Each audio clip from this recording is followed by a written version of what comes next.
What's up mga kaibigan? Magandang araw po sa inyong lahat. Ayan. Welcome po sa aking YouTube channel, no? Please po like and share po agad para maganda po yung takbo ng ating video. Ayan, meron po tayong pag-uusapan ngayon mga kaibigan, no? Itong video na po ito yung video na si Karen Davila parang ayaw makapaniwala or medyo nagugulat po siya kung anong meron po itong tao na to. Okay, kaya mga kaibigan, no, hindi naman patatagalin. Panoorin na po natin. Pakinggan niyo po ito. You mentioned the SALN where, of course, public officials reveal or state just how much they're worth. Now, you, in 2014, you are the 9th richest politician in the Philippines with declared assets of 474 million pesos and zero liabilities. How did Ayan mga kabayan, no? Siya po si Mr. House Speaker Martin Romualdez. Isipin mo, napakayaman niya na pala dati pa. Pero nagugulat si Karen Davila kasi wala siyang liabilities. you get this rich? Well, I was a lawyer before I became a congressman. I still am. And I was in the corporate world. I was able to rise up the ranks of some corporate boards. I even ended up becoming the chairman of Equitable Banking Corporation and the chairman of Blanket Corporation, the oldest mining corporation in the Philippines. And we were behind some of the biggest mergers in the country. So, well, we were very lucky and fortunate to make the right investments and decisions then. Yeah. Who has zero liabilities in government? Only you. All right, okay. Yeah, I'm old-fashioned, you. So, ganun katindi mga kabayan or mga kaibigan, no? Zero liabilities. Parang ang laking question mark yung nangyayari. Sa mga hindi po nakakaalam, si Martin Romualdez po, si House Speaker Martin Romualdez is pinsan po yan ni President Bongbong Marcos.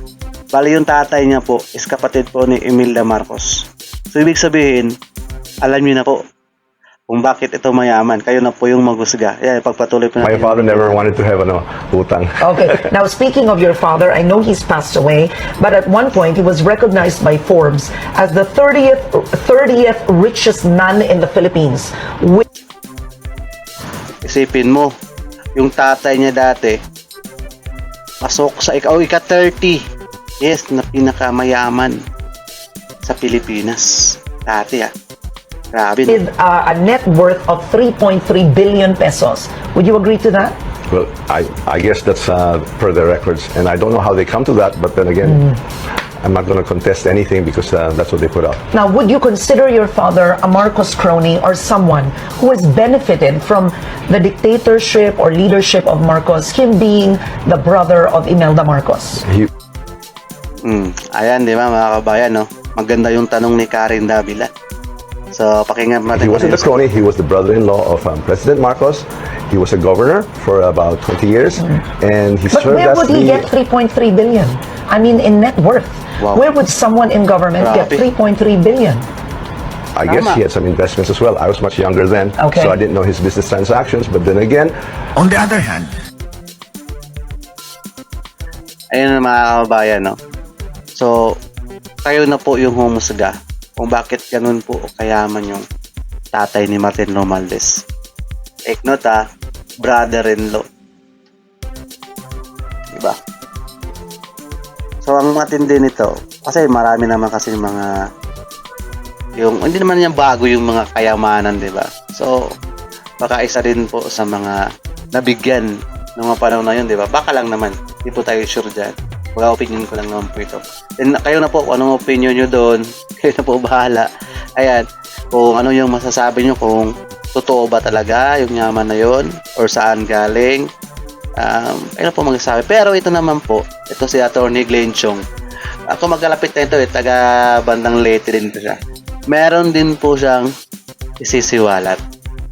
Okay? So, pakinggan po natin si Atty. Glenn Chong. Malamang kilala nyo na itong si Atty. Glenn Chong, no? Ito yung talagang bumabanat din sa kanila ngayon na dati nilang kakampi o dating tauhan ni Lisa Marcos. So, ayan, pakinggan po natin mga kaibigan.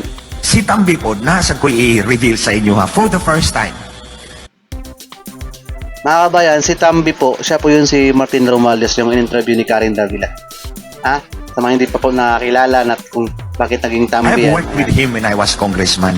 Pareho ming first term congressman hantong 2007 until 2010. At noong 2010, padung na sa eleksyon, nakaibalo ko na 10 billion pesos was coursed through him. Wow. Ay, nampisik Grabe. posisyon sa party. So, gi-course ang 10 billion sa iyaha. So, nangayo ko sa iyaha. Inko, Martin, anyway, we're from the same region.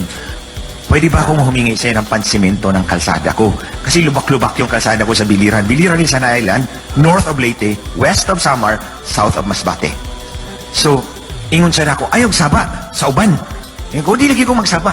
Abi ninyo mga kaigsunan, para kami mga Yan mga kabayan sa mga Tagalog po na mga hindi nakaintindi. Meron pong, ito parang sinabi niya, humingi po siya ng tulong kay Martin that time para sila first term congressman. Sabi niya, may abot siyang later kaso, yun na nga. Parang nagtatago si Tambi daw that time kasi ayaw makita ng mga Nakaw kaitsin. nagtago doon sa gilid ng door ng session hall, sir. Yan. Kasi ayaw niya doon sa session hall ibigay ko yung letter, yung folder kasi may request yun, sir eh. Tapos sabi niya, Alam na "Huwag tayo natin. dyan." Tinagtago Bakit kami ganon? doon sa gilid ng window, ng door. Para kami mga magnanakaw doon na nagtago-tago. Tapos binigay ko sa kanya, tinanggap niya. 2 years later, I found out 525 million pesos was Wow. released per Laki. that request. Pero walay karsadang ning abot sa akong distrito. Ayun. So, nirelease po yung request na po yun, sabi ni Atty. Glenchong, kaso wala daw pong kalsadang dumating sa kanyang distrito. Saan napunta?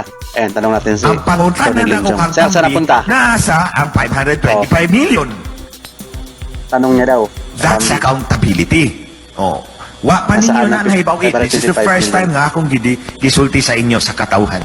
Oh. Ang tanong ko kay Ayun, Tambi, nasaan Pinablik ang niya to, 525 million na ni-request ko para sa kalsada ng distrito ko. Na-release yung pera, nawala ang kalsada. Walang dumating doon sa amin. Where Nako po. did it go, Tambi? Oh. So Nasaan na imagine, kaya? 525 million. there's a lot of Nasaan ka hypocrisy na? in these people. They went after Inday Sara. Yung pala, mas malaki yung sa kanya eh. Remember, that's only 525 yung sa akin. What about the 10B? Baka wala rin dumating Isipin doon mo, sa ah. iba. 10B. I Nasaan na? Kung ganun. think Mr. So yan Tambi mga should bayan, start no, narinig po explaining natin himself. si Atty. Glenchong. You mentioned Kayo na po yung humusga. Kung gaano katindi to si House Speaker Martin Romualdez. Ito mga bayan, meron daw balak po itong tumakbo sa year 2028 na balak na tatakbo at ang presidente. So yan mga kabayan, sabi nga ni Sara Duterte, no? Kung sino po yung kahit Duterte yan, o di porkit Duterte yan, bobotohan nyo na agad. Kailangan nyo pong suriin. Tama? Tingnan nyo po yung mga nagawa. Tingnan nyo po yung background nila. Kung sila ba talaga ay magsisilbi talaga ng tapat sa ating bansang Pilipinas.